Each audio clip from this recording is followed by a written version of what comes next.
You're in a good place now. You are listening to Perspectives with Ashley Burgess. Welcome back live to Live Your True Life Perspectives, and I'm your host, Ashley Burgess. So on today's show, we're talking about what it means to actually be a leader in our own life. What does it mean? What does it entail? How do we do that? You know, how do we be the leader we need to be in our life? And what leadership roles do we need to take both personally and professionally to create the life that we've always wanted? You know, I don't know about you, but I know that we all go through a lot of changes in our life, and we've had a lot of things happen to us in our life. And so sometimes it can be confusing as to how do we actually lead certain things? How do we lead things that maybe we haven't led before? How do we do that? How does that make sense? What do we have to do? Joining me in studio today, Reggie Harvey. Reggie is the author of Anatomy of a Patient. You can find that online. If you go to you go to reggieharvey.net. Go to reggieharvey.net, and you can actually check out some of the excerpts of that book. The neat thing about Reggie is Reggie's become a leader in his own life, dealing with the situation in his health situation that he has had to overcome and work through. And the greatest thing about that is he had to actually forge his way and become the leader in something he didn't really know how to lead. And many of us are there right now. Don't forget to check out Art for Your Cause. Go to artforyourcause.com, artforyourcause.com. It's an amazing website where you can connect artists and charities. So the artists actually create some of their work, their original work, and some of that work is sold on canvas and photography, as well as items that you can actually get from anything from yoga pants to a T-shirt with some of that original work on there. And when that work is bought, it can actually go to not only provide money to the artist, but also to the charity that you have selected. So it's a really great win-win situation. The CEO of that company is Liz London, and she supports Live Your True Life Perspectives here on USA Radio Networks, and we so appreciate it.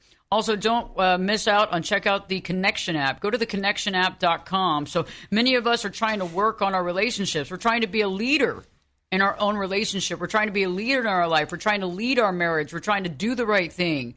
And in order to do so, we actually have to give it time and to work on it and actually take it seriously. And if you go to the Connection app, you can actually get it on Google or you can get it on Apple and just go there and just download it into your apps. You can go and put it right on your cell phone, and you can go and get some really great tips every single day on how to make your marriage better, what you can do to integrate, and things that you can do right now. So we just had Valentine's Day, right? We just got past February 14th. 2020, and we had a great Valentine's Day, and that's great, but we got to actually have that feeling and that connection all through the year. So if you are married, working on your relationship shouldn't be just on Valentine's and birthdays and Christmas and maybe Mother's Day or Father's Day. It needs to be an everyday thing. Okay. Also, don't forget later on in the hour, we have Dan Nelson. Dan actually has a company called Dancestors Genealogy. Dancestors Genealogy. And Dan Nelson is basically an executive that left his executive CEO work and began doing work to investigate people's family trees, their genealogy, understand their history. Many of us love our family. Some of us love some family members more than others, but family nonetheless is very important here on the Live Your True Life Perspectives. And so we'll be talking with Dan later on here in the hour. And he's going to talk to us a little bit more about how he got into family genealogy and creating those family trees and understanding, because all of us, I think, are just a degree of separation, if even that, the Kevin Bacon thing. But I really do believe that. And so it's neat that you can go all the way back and learn your ancestors and your great this and your great that and your sixth cousin once removed. But it's interesting because you might have some famous people in there. You might have some people that really, did a lot to create this country or other countries or what have you. And so Dan is our go-to genealogist, our family historian here on Live Your True Life Perspective. So you don't want to miss his segment, which is so spot on for family history. Okay, so here we are in studio today. We're hanging out. It's a beautiful Saturday. We're here on USA Radio Networks. If you're listening here live, maybe you're listening on 1160 AM. Maybe you're listening somewhere else across the country, which is great, on your station. Also, you can go to Facebook. If you want to go watch us live here on video, we're on Facebook Live right now. You can just go to the Ashley Burgess page, go to @AshleyBurgess, BERGES, and you can watch us live in studio and watch what we do behind the scenes. So we're talking today about being a leader in your own life and what that entails. And so I want to kick this off with Reggie and I in studio, because the first thing that comes to mind for me is being able to lead by example. It's about doing the right thing even when other people aren't looking. It's about taking care of business even when you don't want to. It's about doing the right thing even if you're exhausted, you're tired, it's been a long day, you haven't had any sleep. And I think that's one of the biggest things is that I think a lot of times nowadays, because of the situation in the world we live in, we see a lot of leaders, when it comes down to it, when they think that the doors are closed or nobody's watching or the cameras are off, they are not leading their life. Okay. And so a lot of us are learning by example about how we can just kind of lead sometimes, but not lead other times. And I think in our life, in order to do the right thing, we have to lead by example, even if nobody's watching. What do you think about that, Reggie? Well, I love the fact that you mentioned consistency. That is important. And I like the perspective that you've just outlined with respect to doing the best thing when nobody's watching. And that leads to that consistency in behavior. And that's how people are influenced by what they observe. Children are in particular watch their parents or caregivers intently. It doesn't matter what the caregiver says, it's what the caregiver does that the children remember and emulate. That's so true, and it's about doing everything you need to do every single day, and that's something that can be really hard to do because many of us haven't seen a true leader really any time in our life, and many of us want to be a leader in our life, but we don't know exactly how to execute plan. And one of the best examples I think is just like being able to say, "Hey, I gotta live this all the time." I mean, because a lot of times we see these like self-help folks, and we see these gurus, and we go, "Wow, this is great," and all of a sudden something comes out about them, right? And they're not living the life that they're claiming. They're not living the life that they've written the 10 books about, right? And so you go back and they begin to have a bad negative connotation and things happen because what? Because they weren't leading their life. They were telling and preaching people what to do when they weren't actually doing it in their own life. And I'm glad you brought that up because I thought a lot about what the word leader means. And in my experience, a leader refers to a person who does what needs to be done responsibly, irrespective of the rules, boundaries, or consequences. The key there is responsibly. Leaders inspire and encourage teams and associates to find the confidence to perform or achieve beyond their personal expectations.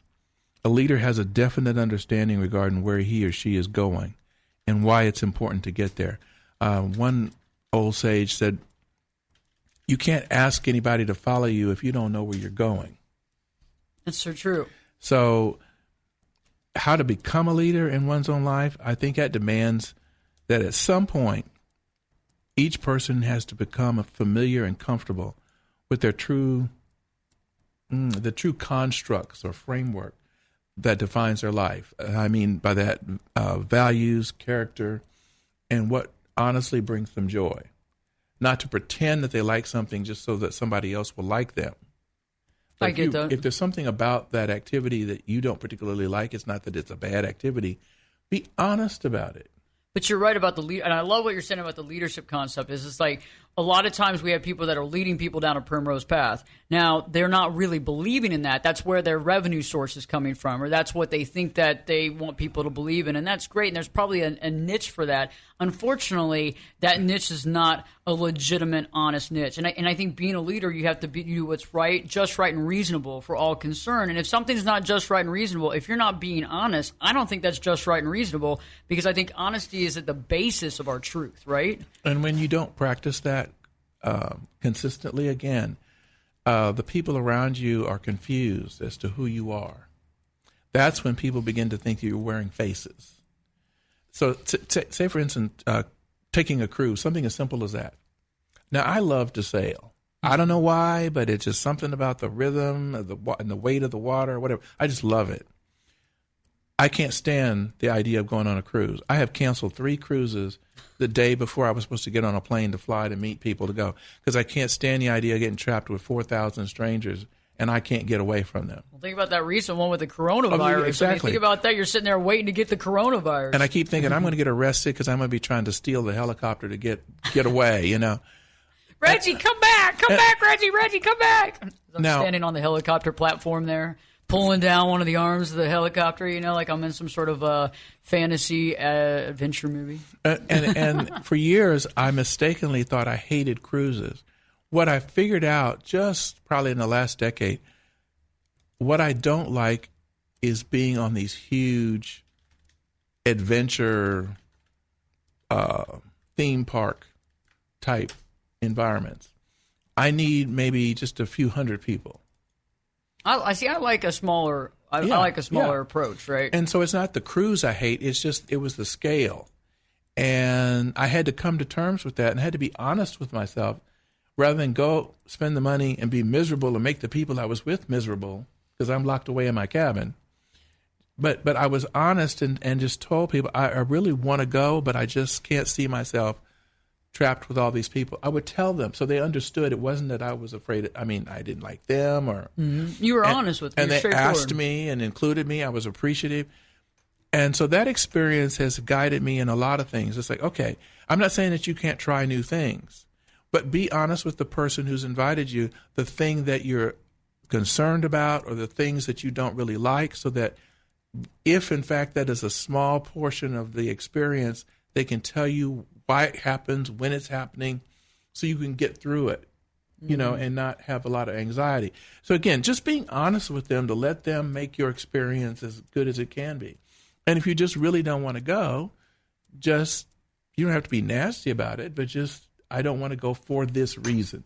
So you're basically honestly saying, hey, this is the reason why I want to do something or not, or this is who I am, and this is what matters to me. And I think a lot of us don't do that because we're walking on eggshells. We want everybody to like us. We want people to take us seriously. But at the same time, as we've seen nowadays in the public eye, when somebody makes a miscalculation and does something that's not exactly who they claim that they are, now people are really getting the hatchet on this stuff. And so we're not just talking about politics here. We're talking about you.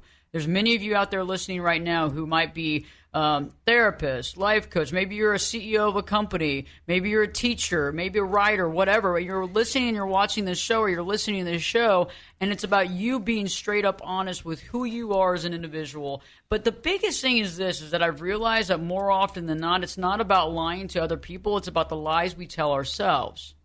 And I think that's something else that a leader cannot do. And that's something that we want to talk about here later on in the hour, is about lying to ourselves, because many of us are lying to ourselves for one reason or another, no matter what it's about, whether it's because we've told ourselves some sort of fictitious lie about we need to be successful by this point, or if we haven't done this, we're not successful yet, or we don't have this degree, and so therefore we're not good enough, or we don't have children yet, and so there's a problem with us, or whatever that is, or we haven't been married yet, or we've been divorced.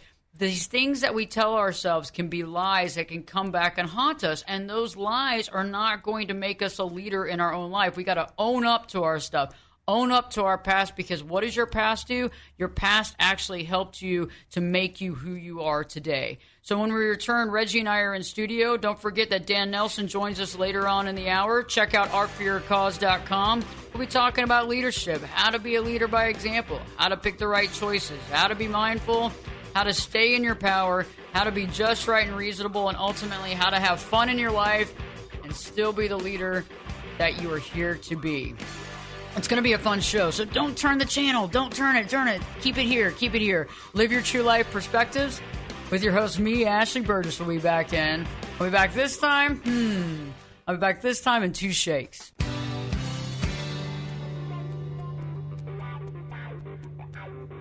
Turn it up and jump in the deep end on perspectives. Now, here's Ashley. Hi, to Live Your True Life Perspectives, and I'm your host, Ashley Burgess. Today we're talking about being a leader in your own life, how to be a leader, what you need to do to be a leader in your own life. And joining me here in the studio, Reggie Harvey. Reggie and I have been talking about that. And, we were talking right before the break about a lot of times people lie about their situations in life, or they have smoke screen and mirrors, or they create a different reality or a different trajectory. That's an issue, but I think one of the biggest issues behind that is the fact that we're actually lying to ourselves. And I think that when we lie to ourselves about situations, we are not being honest, and we're not being a leader in our own life. And whether we're lying to ourselves because we're telling ourselves we're not good enough, or we're not where we need to be at the time, Or if we were a real leader, we would have done this, this, and that in our life. And I think a lot of us are there at this time right now, too, saying, well, if I was a real leader, I would be more successful financially. If I was a real leader, I would have a better title. If I was a real leader, perhaps I'd be able to have a family, be married, have children, be the CEO. And I think we're all telling ourselves a lot of fictitious, non-real, non-truths that's actually taking us away from being the leader we need to be. Well, I think it's imperative that one finds or creates an opportunity as early as possible to live on your own, live by yourself. I don't mean being lonely. I mean just live by yourself. No roommates, life partners, family members. And I suggest doing this for at least a year, but it's better if it's 2. And the reason for this is when you come to the door after an activity or from work, before you go somewhere, there's no one there, and you have to listen to yourself. You have to face yourself. You have to face how you actually feel. You don't have somebody trying to make you feel better or interrupting your thoughts. I know it sounds silly, but many people have never, ever lived on their own by themselves, and they're afraid of it. That's why they keep going into relationships right away. After they end one, they've always got to have somebody there, whether they really like them or not, whether that person's positive for them or not, or whether they're positive for that person or not. So if you have a chance, and the younger you are, the better, but you can do it at any time. Just make it happen so that you become comfortable making yourself happy, finding the things that really make you happy. Or that you try something and you really hated it.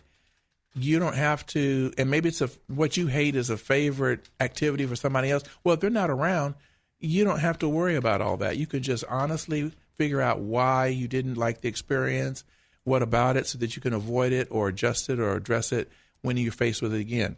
So this independent living is key to stopping the lying to yourself, because eventually you can't ever run away from yourself. The only way you can try to do that is drugs, alcohol, doing crazy life-threatening things. It's kind of like anti-PTSD, I guess. And there's no need for that. You do a lot of stupid things when you're afraid to be by yourself. It's true. You should always be able to be happy with yourself. And yeah, that doesn't mean I'm not talking about isolation from your friends and family. Yeah, go interact with them as often as you want. But you need to be in that place in your nest at night alone where you can just quietly reflect and even replay the enjoyment that you had during the day or the week or something like that, and not have that kind of pressure. That's key to getting over this lying to yourself and becoming an independent thinker. So true, so true. When we return, we'll be talking more about leading, being that independent thinker, doing and making those choices that we need to make to do what's right for us. That's the key.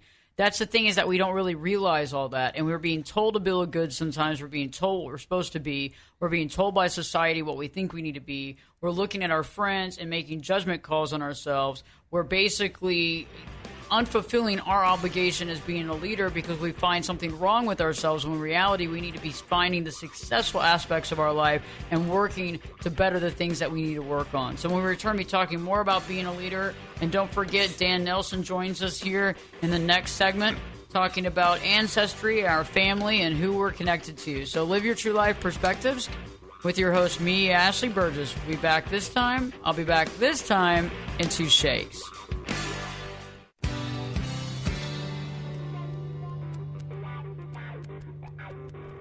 This is Jake Busey, and you're listening to Perspectives with Ashley Burgess. Welcome back live to Live Your True Life Perspectives, and I'm your host, Ashley Burgess. On today's show, we're talking about being a leader in your own life, how to lead, how to do what you need to do to actually find your truth. And I think more times than often, we have a tendency of maybe telling ourselves lies because we feel bad, or we're not happy with our life, or we feel we should be somewhere else. And the list goes on. And those personal lies that we tell ourselves take us off target from being that leader.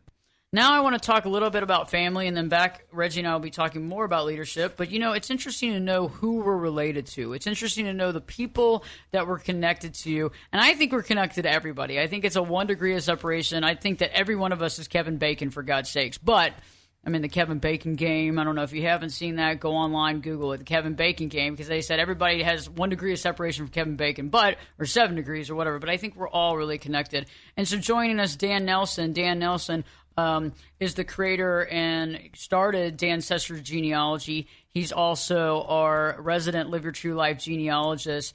Let's talk about family. We all love our family. Family is important to us here on Live Your True Life Perspectives. And some of us have an amazing family. We love all our family members. Some of us, well, we prefer certain family members. But either way, learning more about our history as a family is important. And join me in studio, Dan Nelson. Dan Nelson is the Live Your True Life family historian.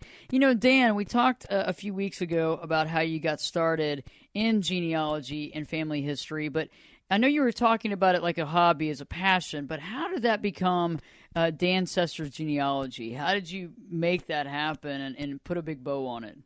Yeah, that's a good question, because I would have never imagined that it would have turned into a business. You know, I was a career executive raising a family.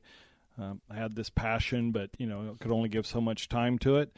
And it was certainly more of an accident than a clever plan to turn it into a business.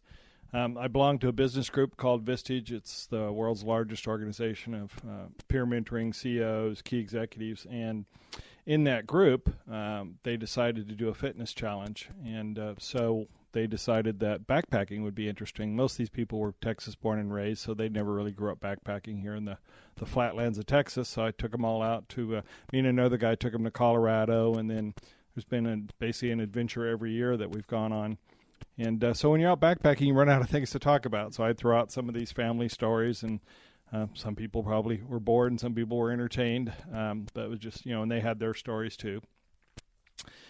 So one of the guys in the group, good guy named Todd Whitthorne, he asked me to research his wife's family history as a Christmas present. So I figured, okay, I'm just going to rough something out. And I envision, you know, a dozen pieces of paper with a staple in the corner, and here you go, you know. And he said, no, you don't misunderstand. He goes, I want to pay you to do it. And so I thought, oh, you know, that's different. I'd never thought about that. And then at the same time, I was dealing with my own mortality in the sense that I've collected all this information. I have all these boxes and file cabinets, and what do I do with it? And then my own parents were my dad was in his 80s. My mom was getting closer to it. And you start to think, well, I want to say, here it is, it's done. Because, of course, you could work until you get to Adam and Eve, which no genealogist ever gets there. So you have to sort of, at some point, get closure on it. You can't just leave it all open. And you also don't want someday all your work to get thrown in the trash or donated to a library that doesn't have any resources to deal with it. I mean, so many times I'd run into people where that's basically what happened with it. And as the custodian of my own family, I kept that from happening. But many families, there is no custodian. There is nobody that wants that stuff, that clutter. And so I thought about, okay, well, I need to get organized, my own stuff. I need to get organized so I could do this for Todd. And so I took all of my family history information, and I spent, it seemed like months, scanning everything into an electronic database and storing it there, an online tree. And then we created our books for our own family, me and my wife, because I wanted to practice on my own family, and I wanted to get it out to them. So they were all able to get the history that they'd gotten pieces of at different time, different stories, but they were so excited to get that. And then we learned from there, because you think, well, you build an ancestry book, how hard can it be? It's actually hard to do a really good job. You can do an adequate job on your own. But, of course, for most people, you don't get any practice at it, any experience, because you're one and done. You don't get a new set of ancestors. And some people might like to, but there's no place to go trade that in. So we were just looking, how do we make this, more user-friendly and enjoyable? So we put Todd's book together, and then a bunch of other people were interested that I knew through the business group, and then people that knew of me and knew that I did this. And they're like, hey, can you do my family? And I've got these stories, or I'm adopted. I don't know anything. And so we have this range of people all the way from adopted, where we basically have to do all the research to put it together and pull it together for them. And then we got other people say, I've got all of it. Aunt Claire did it all, but it's in these boxes, and I don't know what to do with it. And so I say, okay, I know how to put a bow on it for you and make it a great addition to your family's history and heirloom. So most of our clients were from references early on, and you can go onto our website and hear their video testimonials. You can find out more information on Dan at DancestorsGenealogy.com. Dan, I look forward to having you back in studio.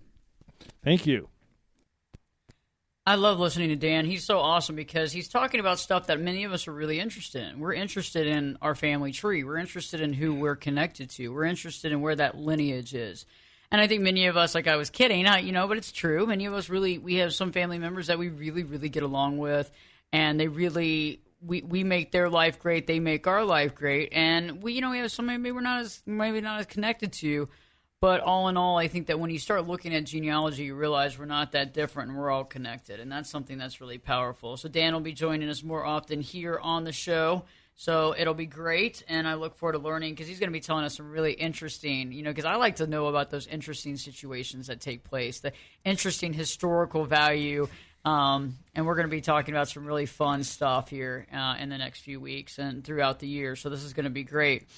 So Reggie and I have been talking about the whole concept of being a leader and how to be that leader in your life. And, we've been talking about the lying to yourself. And I think one of the things that we need to think about is what limitations, what choices, what falsehoods have I begin to believe in my life. Because I think a lot of times we aren't mindful. We take into consideration what somebody's told us or what we think we believe or what we've seen on TV or how we see other people live. But sometimes we don't take into consideration the value that our life is valuable. It can be very different than someone else's life. We don't have to be in that position where we have to do everything that everybody else does. And I found that a lot of folks nowadays make judgment calls on if they're married or they have kids or they have a certain career or a certain title or a certain amount of money in the bank. And I think that gets in the way of us being a leader. And so we need to be super mindful of what we've decided about our life, but we also need to be mindful about what we're telling ourselves about who we are. I believe that being honest, in my life, I've learned that being honest about my failures and my pain allows me to learn the lessons that Providence had to teach me, so I can have a richer, more robust life in service to the community that uplifts me.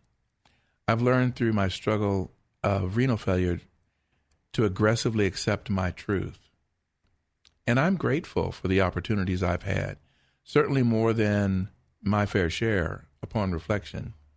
And I'm striving to embody the person into whom I have grown to be so that I could answer when the universe sends opportunity knocking at my door. In order to be honest about your life, you have to bring all of it. And understand that what society calls failure isn't. It's an opportunity to learn. Mm-hmm. You might fail at an activity through no fault of your own. You need to understand. Instead of running away from it, hiding it, lying about it, you need to understand what happened, because it usually is something that you weren't aware that you needed to pay attention to, and it caught you by surprise, and you did nothing to encourage it. You did everything you could, and then there was this other outside force that got in the way. So you won't ever know that unless you've experienced it and go, aha, I can see the signs now. I know what to be aware of. It may not happen, but it might. And if you catch it early enough, you can do something about it. Or you don't misassign blame. We waste a lot of time having to find someone to blame for something instead of just saying, oh, well, it happened. Scapegoat. Got to find the scapegoat. Got to find the person to blame because we don't want to blame ourselves, because we don't want to take responsibility. Because if we take responsibility, we actually have to stop doing what we're doing that's creating the problem, right? Or lying about it or covering up the problem. That sucks up so much energy. And it's true. It's interesting how, and I think you're right on about this. It's about, to me too, being a leader, it's about willpower. It's about willpower. It's about the willpower to change. It's about the willpower of doing something that might not be the thing that you want to do. It might not. It's definitely not the easiest. It's definitely not usually the most rewarding, it seems, in the very beginning. But I work with clients a lot about this, and they say, well, I can't get over this hump. And I go, you got to have the willpower. I mean, I know it's hard, and sometimes we have to go a step further, okay, to get that willpower. When I used to manage groups and do consulting all over the nation, and even for commercial enterprises and the government, the thing I kept encountering, no matter what the situation, it didn't matter what industry it was. It didn't matter if it was a small group, a big group, a Fortune 100 company, or a startup. The thing that I always encountered is this issue you're talking about.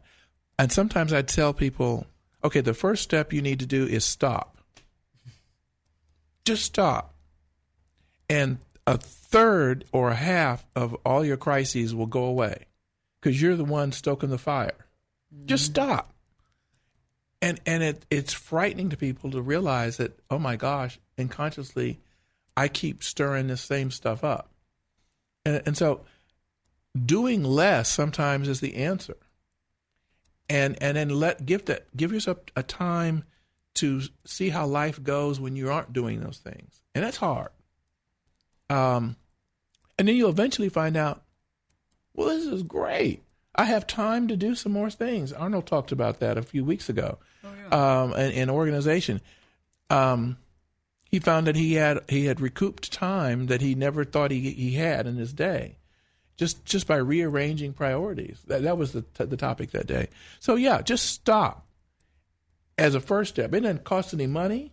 Mm-hmm. You don't have to go anywhere. You don't have to just stop all the stuff. Now, let me tell you, Reggie's not talking about just stopping the car in the middle of the highway right now, okay? But we're talking about stopping things in your life because, he's right. Think about that. Sometimes we're doing stuff just because we're on autopilot, because we've always done it, because we think it has to be done that way. But autopilot, how often is autopilot the right thing? Can't we revisit things, look at things, and define, like you said, like Reggie was talking about what Arnold was talking about, priorities.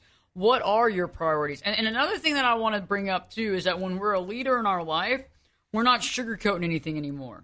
Exactly. Okay, don't have to sugarcoat. You don't have to tell everybody how much you love everything when you don't. And I'm not saying to go out there and be mean-spirited. I'm just saying, let's just be honest. And when somebody asks you for your honest information, your honest perspective, give it. Give it. Don't sugarcoat it, because what happens later on is that you sugarcoat it and you say whatever you think you need to say at the time, but it's not your truth. And if it's not your truth, again, we're not being the leader in our own life. And so that's an easy step for anybody to do, no matter where they are in the socioeconomic ladder. It's hard, but it's a simple thing to do. It's hard and simple. Then when you've sort of cleaned out the basement and the attic of your life, you can begin to discover, oh, I really do like that food without sugar in it. Mm-hmm. Or, I never tasted it before, so I thought it tasted like this, but it doesn't. And you open up the window of discovery.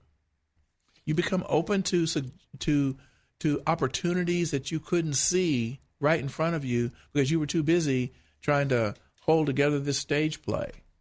Well, it's like the idea of hanging out with anybody just because you don't want to be alone. Exactly. Many of us are living that lie because we don't want to be. We're too scared to be alone because we say being alone lonely is not good and it's horrible. And successful people aren't lonely. So instead of hanging out with yourself and learning about yourself, we have a tendency of hanging out with whoever will hang out with us. But in reality, a lot of times we're unhappy with that. I've had clients ask me, is it okay if I take time off after I was dating this person for a year? Is it okay that I'm not wanting to be out in public all the time, hanging out, and I'm trying to take care of my stuff? And one of the things that I told a client last week, I said, he said, I'm just not looking to be social. I'm going to work. I'm working 12 hours a day. I'm taking care of my daughter. I'm doing what I need to do. And I said, for the first time in your life, you're doing two things. One, you're actually connecting with your child after the divorce. But the second thing is you're actually connecting with yourself. Many of us have never taken time to get to know who we are or what defines us or what we want to define us, much less not taking into consideration what people have told us we are. So many of us are living under a false reality because our parents or our teachers or somebody told us that we're something that we're not, and we're living toward that. And so that's something that we got to begin to look at. We got to be able to see it, and we got to begin to let go of the stuff that no longer serves us. When we return, we're giving you some nuggets of information that you can take home with you and use day after day and start using right now. Live Your True Life Perspectives with your host, me, Ashley Burgess, will be back in. I'll be back this time in 2 shakes. Get in here. You're listening to Perspectives with Ashley Burgess. Welcome back live to Live Your True Life Perspectives, and I'm your host, Ashley Burgess. On today's show, we've been talking about how to be a leader in your own life, what to do to be that leader day after day, and to start changing some things up to be in the power position, the successful position in all areas of your life, because it's about the way you see it. It's about what you see as your reality. And I think that many of us have been sold a bill of goods to define who we are, and it no longer holds water. And so one of the things that I believe that I want to ask you to do today is become mindful of the decisions you've made about yourself or the reality in the life that you believe that you're living. Because I think that we have to stop telling ourselves self-limiting lies, but also we have to look at ourselves from all different facets to actually learn. And I know that a lot of us say, man, I'm going through some struggles or I'm going through some hard times, but we got to be mindful and understanding, hey, it's time for me to say, okay, what do I need to really work on? What do I really need to put my energy and power and willpower in to make changes in my life?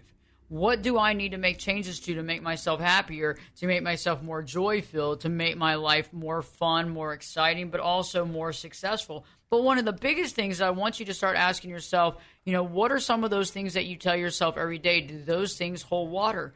And looking at the way that you actually see yourself, because many of us see ourselves in a kind of in a detrimental state of mind, instead of a positive way, or instead of looking at what we can make changes to.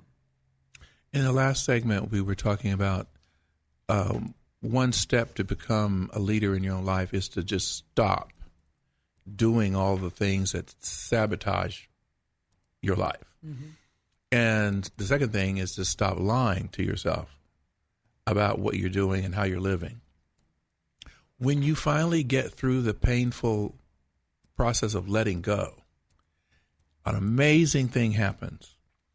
You are now open and available to see, hear, and perceive opportunity that the universe sends to you. You'll start encountering different people who've always been interested in getting to know you, but you were doing your thing, so they sort of let you go and do that. They didn't necessarily judge you for it or get into your business. It was just like, well, they always seem to be in their little place. And so, but it's amazing the new people whom you'll meet that are actually interested in you, actually maybe have watched you for years and the things you're interested in, and they've got a real good talent. I want to help them be successful. So suddenly you're dealing with a different character of person who's reacting to who you really are after you've pulled off all the masks and the charade. And that can be a really invigorating process. And you don't have to actually do anything to attach to that. And that's what's so amazing. You don't have to spend money. You don't have to really change up your schedule or whatnot, but you just suddenly are open and available to the person that you have evolved to be. You were busy masking not you, the real you from the world. You were masking the real you from you. That's so true. That is so true.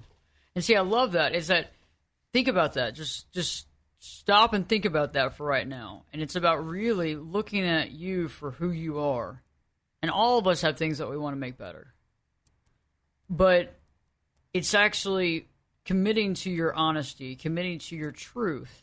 Because once we actually understand where we are logistically, we can actually move forward. And you'd be amazed that you might be actually a fabulous individual that you didn't even know. And you've always been that individual, except you sort of locked that part of you away. So It's just a marvelous experience to go through. It takes a lot of effort. It takes commitment. It takes consistency. But when you can stop lying, oh my gosh, that absorbs probably 50% of your renewal when you're sleeping at night. I totally agree with that. And if we can just be honest about who we are, and actually, the thing is, a lot of people are scared to know who they are. But what I'm telling you is normally when you get to know who you are truly, it's actually an awesome experience because you get to know how valuable you are. You get to know what is so amazing about you because those are the things that we have to learn about ourselves. Those are the things that we need to bring into our life.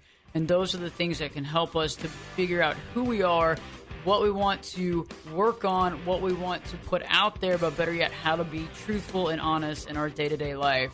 Great show today. Can't wait to see you live next week. Reggie and I will be in studio. And you know what? Just keep being that leader. And if you feel like you're not, take a step back, stop, and start figuring out what is it about you that makes you so amazing? What are the things you want to work on, but better yet, how to be that way every day? Live Your True Life Perspectives with your host, me, Ashley Burgess, will be back this time in 3 shakes.